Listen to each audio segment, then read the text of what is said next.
on, everybody? I'm the Entertainist, and welcome back. I hope everyone had a fantastic Thanksgiving. Hope you guys had a lot of good food. Hope everyone was safe. Hope everyone had a good time with their families. And we got a little Thanksgiving present on Netflix, The Irishman, and that's what I'm going to talk about right now. The Irishman is directed by Martin Scorsese and stars Robert De Niro, Joe Pesci, Al Pacino, Ray Romano, Bobby Cannavale, if I'm pronouncing that correctly. There's a bunch of people in this movie, and oh my god, when you have that lineup, you know this movie can't fail. It's made for Netflix. It is 3.5 hours long, and that is super long for a movie, but this movie honestly could not have used any less than that.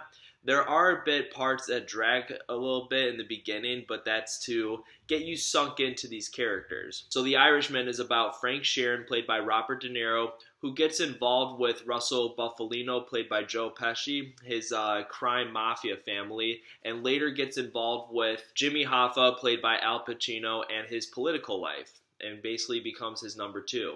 For those of you who don't know, Jimmy Hoffa, and I didn't know too much till this movie was coming out, and I looked more into it. Jimmy Hoffa was this guy who wanted to run for president, and later he gets involved with the mafia and later disappears. No one knows what happened to him. I mean, no spoilers, but they do kind of interpret what could have happened, Scorsese's interpretation, but no one knows at the end of the day. And I gotta say, I was super excited for this movie. I remember when I read the article that Martin Scorsese's teaming up with Robert De Niro, Joe Pesci, and Al Pacino for the very first time, which I'm very surprised these two have never teamed up before, and I'm so glad we got to see it. And when I saw the article that they were teaming up for a movie, I'm like, yeah, this sounds like bullshit. I'm sure it's fake.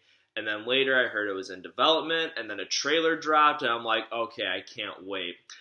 Martin Scorsese is my favorite director of all time, right up there with Quentin Tarantino and David O. Russell and Tim Burton and many others, but Martin Scorsese is the number one. Goodfellas is my favorite movie of all time. I'm also a huge fan of The Departed and Casino. And this movie basically felt like an old school style Martin Scorsese movie. It felt like Goodfellas and Casino Part 2 of one of those, except it is not as fast-paced and as much of an adrenaline rush as Goodfellas and Casino is, and those are long movies too, but those keep moving. It's not that this movie has a slower pace, it's that it's more relaxing. It's a little bit more laid back, and it kind of just dives deep into the character development and really makes you feel for each character and kind of wants to make you understand everyone's point of view. Although that some of the beginning parts may have drawn out a little bit in some earlier scenes, I really can't count that as a flaw because this is based on a true story, and it really wants you... Although it focuses on what happened to Jimmy Hoffa and just Jimmy Hoffa's life right before his disappearance, it's mostly about Robert De Niro, Frank Sheeran, who is in this movie like 95% of the time. There is rarely a scene without Robert De Niro in it, and boy, did he give a great performance. The man still has it, playing a gangster. Like all these guys were born to play gangsters, even though Jimmy Hoffa is more of a good guy, he's a political guy in this, not really the gangster. Joe Pesci, by the way, who hasn't acted in probably since before I was born, this guy really knocked it out of the park with his role. And what I loved about Joe Pesci so much is that he wasn't his typical blow-up, eccentric madman, psychopath who likes to just curse out everybody every second, always yelling, just murdering a bunch of people like he did in Goodfellas and Casino. He is very calm in this movie. You could tell that he's still not a guy you want to cross, but he does it in the most subtle way to where it's almost a little bit more frightening. Al Pacino did a great job as Jimmy Hoffa. Boy, was that a role. I hope he gets nominated for an Oscar for Best Supporting Role. He really deserves it. All these guys, not one person who was involved in this movie did a bad job. the production design, the cinematography, the music. Like, there was some original music scores because Martin Scorsese kind of uses some music that's already been made, some Rolling Stones, some jazzy music from like Frank Sinatra, which he does in this as well, and it works, but there's also some original scoring, and that's what I love when he does. Like with Departed, the scoring in that was perfect, but Irishman it really didn't have anything wrong with it. And I was reading some interviews, and I guess that this movie was supposed to come out years ago, which kind of brings me to what I want to talk about a little bit, is the de-aging. They had to de-age Robert De Niro, Joe Pesci, and Al Pacino, because it kind of starts them off. It starts off with De Niro meeting Joe Pesci's character, and I would say they're about like 50 years old when they meet, and you know, those guys are up there in their like late 70s. So they de-aged using CGI. And they first showed De Niro. That's the one that probably didn't work the most, but it's like at first when you see it, it kind of throws you off guard. You could definitely tell. But after a while, you don't even notice it. I didn't even notice it after probably like 10 minutes. After a few scenes, I was sunk into it.